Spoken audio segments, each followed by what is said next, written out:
Welcome back, my beautiful friends. You're listening to A Moment of Zen right here on 710 WOR, the voice of New York. I'm your host, Zen Sams. Now, coming up in just a few minutes, we have our influencer segment brought to you by Tempest Network, and we are featuring Naomi Achu. She's a rapper, a singer songwriter, and a two-time AFIMA award winner. That's African Music Awards, which is a rather large annual awards event.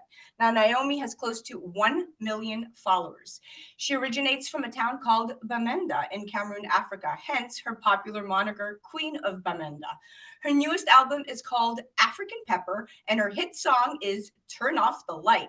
She grew up in the UK and eventually moved to the US. She mixes infectious dance beats with compelling narratives, multiple languages, and beautiful visuals to create an aesthetic that is all at once transnational, but still very much her own. Now, as she gets settled into the broadcast room, let's chat Afrobeats. 2021 was an incredible and record setting year for the African music industry. And we would all agree that African music has never been more popular around the world. In 2021, Burna Boy took home a Grammy for his album Twice as Tall and was featured on tracks by the likes of Sia, Justin Bieber, and John Legend. For years, the phrase Africa Rising was applied to the continent's growing economies and vibrant business space. But it's becoming increasingly apparent that the phrase could equally be applied to Africa's music scene. And 2022 is poised to be the biggest year for the African music industry. With the growth in streams and the number of emerging artists who broke in 2021, all we know is that 2022 is yet to be even better. Now it looks very promising, but here to break it all down is Naomi Achu. Welcome, Queen.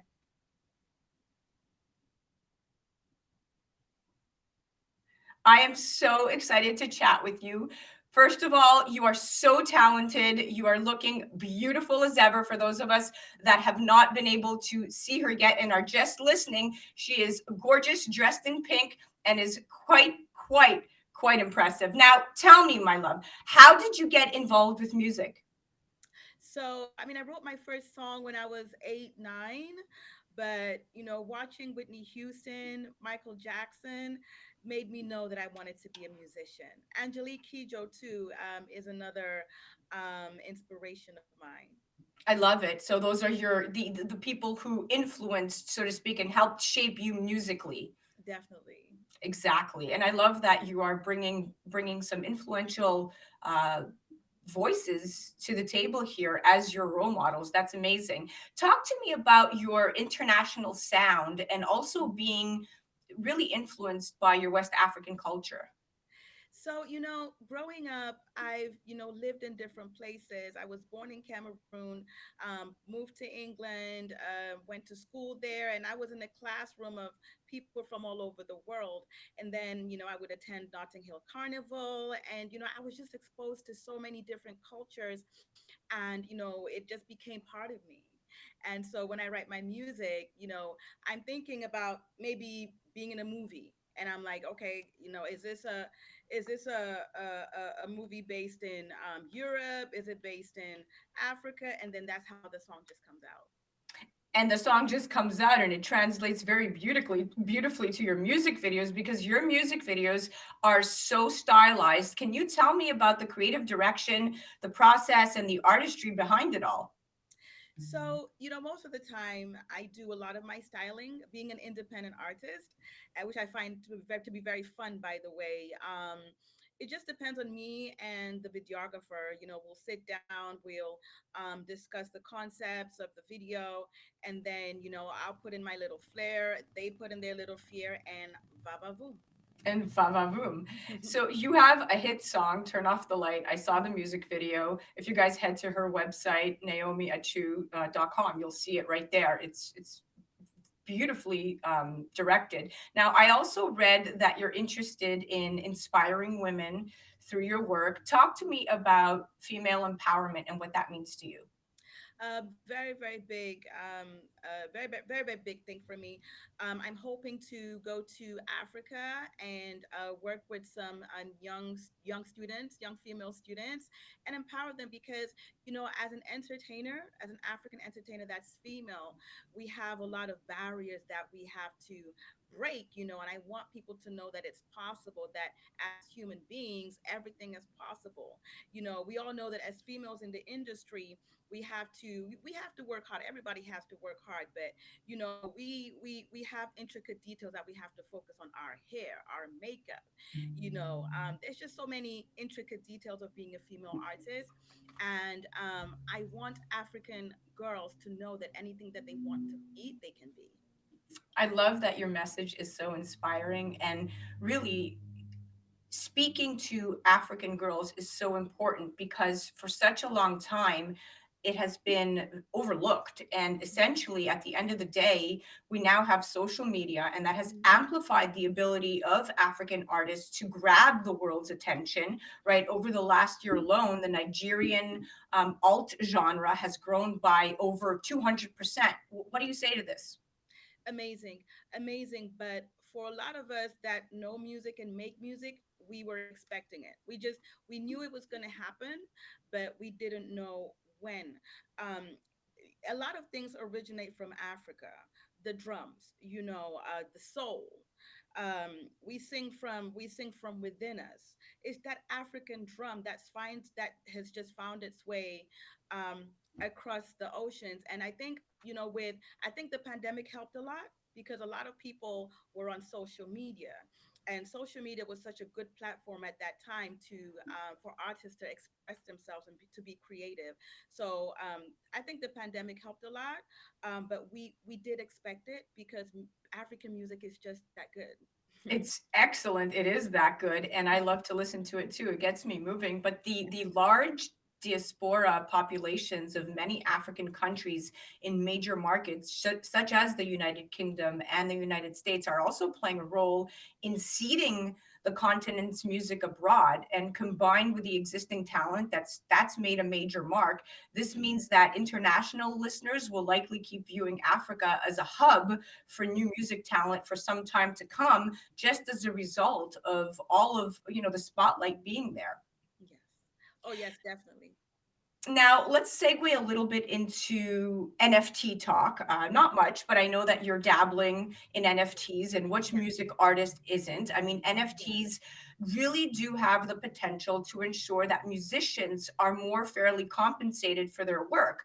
With NFTs, you guys don't need to relinquish ownership of your content to platforms from the get go, although you can choose to relinquish the rights of a song or an album that you mint, an Mhm. NFT. You can also retain the ownership by baking it into the NFT. So when musicians sell content, they can be compensated directly and more fairly. Now, if an NFT owner then decides to resell the NFT, the original creator can automatically receive royalties, and this process can continue each time the NFT is sold.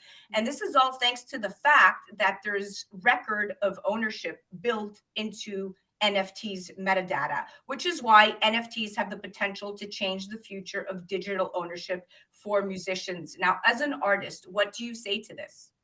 Well, I will say this is definitely a great time to be an independent artist, especially with the evolution of NFTs. I am actually in the works of launching my NFT collection this April, so I'm excited. Look out, guys! And I'm just working with a couple of designers and a couple of NFT professionals to just make sure that I dot my I's, I cross my T's, and it comes out perfect. It's going to be, of course, about women. I love that it's going to be about women. I'm all about empowering women, especially young women and young girls. And if you can do that through your NFTs, that's incredible. I mean, musicians can now own their own music, prove they own it, and earn income in a matter of seconds Yeah. based on sales over 2 years. A standard 36-month record deal takes about 2 years to pay Hmm. out to you, right? In Yeah. seconds over here, you're compensated through blockchain technology, which is great. Now, let's shift a little bit to representation. So, you are an independent artist Yes. and you are not signed to a label. Tell me Yes. why you choose to be independent. Well, honestly, I do enjoy. being able to make certain decisions, such as like, writing my own songs. I write all my songs. And being able to express myself from within, I feel like it's a blessing. That I know that a lot of artists who are not signed to a label, they don't have necessarily all that much of a privilege. I can decide exactly how my video is going to turn out. I can decide how the song is going to turn out. I can executively produce my own album. Of course, with not by myself, but with the help of the studio engineers. But there's a lot of autonomy in being an independent artist, which I thoroughly enjoy. And this is not saying that I would not mind being signed to a label, but it has to be, I guess, the perfect connection and the perfect partnership. And the perfect timing, because at this And point in your career, launching your digital assets and really paving a way for yourself that feels very entrepreneurial, not just as an artist, it mhm. really feels like you are, you're doing your thing. If they come knocking, you'll listen, but right now you don't need them. And that's the beauty of where we are in today's economy in 2022, with the music industry being so prevalent, and the power really is in the hands of the musician in this new era. That's my belief. Yes, yes.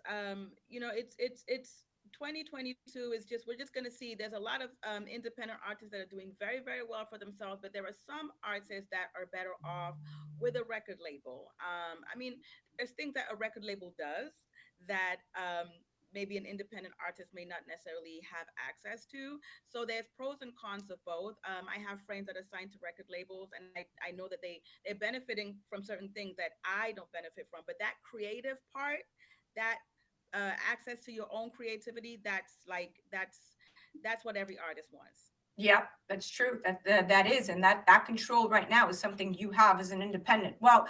listen, we've ran out of time, but it's been amazing chatting with you. Before you leave, are you going to grace us with your beautiful vocals?